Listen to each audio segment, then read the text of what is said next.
All right, guys, so you're going to take these notes on your own today, so you need to hit play and pause wherever you need to hit play and pause. These notes are going to be quick because it's not a bunch of new stuff, and I think it's stuff you can figure out fairly quickly. So we still want to get these copied in our notebooks. We're just going to do one side, no left side, right side, so we're just getting these put in. Your essential question is, how can we use a table to come up with a rule? So last week we had patterns and we used our patterns to come up with a rule. So now we're gonna say, okay, same idea, but we have a table instead of a pattern that we're gonna come up with. So get this copied down, hit pause, copy it down, and then we'll review our rules and look at what it looks like. Okay, so we remember that our rules are written in this form. I encourage you to use colors the way that I use colors because it helps me keep everything separated. And so remember, we have y equals a number times x plus a number. Let's remember what each of those things means. The y, when we were doing our patterns last week, the y was our number of tiles. In this case, we're going to start referring to the y as the output. And all that means is the y is the number that we get after we do the rule. It's the output, the number that we get, which would make x, we're going to skip to x. If y is the output, or the number that we get after we finish the rule, then x, instead of last week we were calling it, it was our figure number that we were putting in. Now x is going to be called the input, which basically just means it's the number we're putting into our rule to get the output, to get the y. So input is x, the number that you're putting into the rule. Output is y, and it's the number that we get after we do the rule. Now in purple, that's our first number. That one is the growth. So just like with the pattern, that number is however the pattern is growing by. In this case, it's going to be how our table is growing.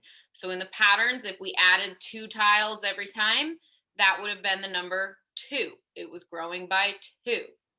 And so that leaves the last number there at the end in orange is your starts with value.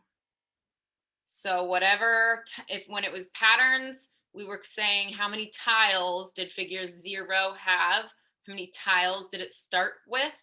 For tables, it's going to be the same idea. It's going to be what number do we start the table at? So this is something you need to get like ingrained in your brain, is the way that we write this rule, because it's not going to change. Output, growth, input, and starts with are the 4 pieces of our rule. So here's the table we're going to use as our example. So you need to pause here and you need to copy the table down and then get your colors ready. Okay, so I'm going to use highlighters and colors to show you where the parts of the rule show up in the table. So if I'm starting with my y, that's my blue, that's my output. So the y is all the stuff in the bottom part of this table, right? It's what I get when I do something. So the input is my green color.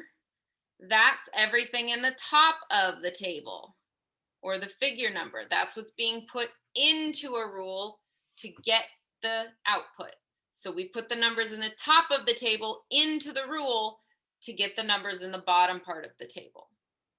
Okay, let's do starts with next. This one should be easy. So that's your orange. That's just whatever the output is at 0. So your starts with is always whatever the output is at 0. So maybe we just highlight, you can highlight all of it, or you just highlight the 3. So the output would be the 3, or sorry, the starts with is 3. This pattern, this table starts at the number 3. And then purple is the growth. The way that I like to show that is I go down to this output and I say to get from here to here, what do I do? Well, to get from 3 to 7, I add 4. So I'm going to say plus 4. And now I just need to keep doing that. To get from here to here, what do I do? Plus 4. From here to here, we plus 4. So our pattern would look like it's going to be plus 4 every time we go up 1. Now pay attention that this is always plus 1, because sometimes your tables will go by more than 1 and you're going to have to figure that out. So every time we go up 1, we grow 4. So if I were to write that as a rule, y equals the growth, which in this case is my purple 4. So y equals 4x plus what it starts with. In this case, that's 3. So that's how you take a table and you use it to write a rule. You find your growth and you find where it is at 0. So now we can use that rule to answer some questions. So it says if the input is 20, what's the output? I'm going to go to my table and remember which part is input. Okay, input is the x. So if the input, which is my x, is 20, what's the output? So I'm going to write y equals 4. My input is 20 plus 3 was my rule. So the input was 20. Then you just do that math and you do y equals 4 times 20 is 80 plus 3. So the output would be 83. So this is just substitution like we did last week. The next question says if the output is 63, what's the input? Well, output is the y. So output is y, input is x. So that is going to be 63. And if I want to come back up here, maybe I write green over the 20.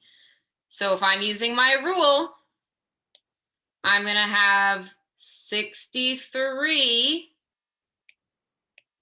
equals 4x plus 3. We need to solve for x. So I'm going to get rid of this 3, subtract 3 from both sides. So this is what I meant when I said solving never goes away. This becomes 60. 3's are gone. Now I need to get rid of this 4. So we're going to divide by 4. Divide by 4. 60 divided by 4 is going to give me 15 equals 4's are gone. And then just flip it around. So the input is 15. So these are all the notes we're taking. If this is still confusing, you need to watch them again, or as you're doing the formative, have the video open so you can go back and check different parts of it. But basically the main thing is, can you take this table and write the rule from the table? And then just like we did last week, using our rule to answer questions about it. So make sure you get these in your notes.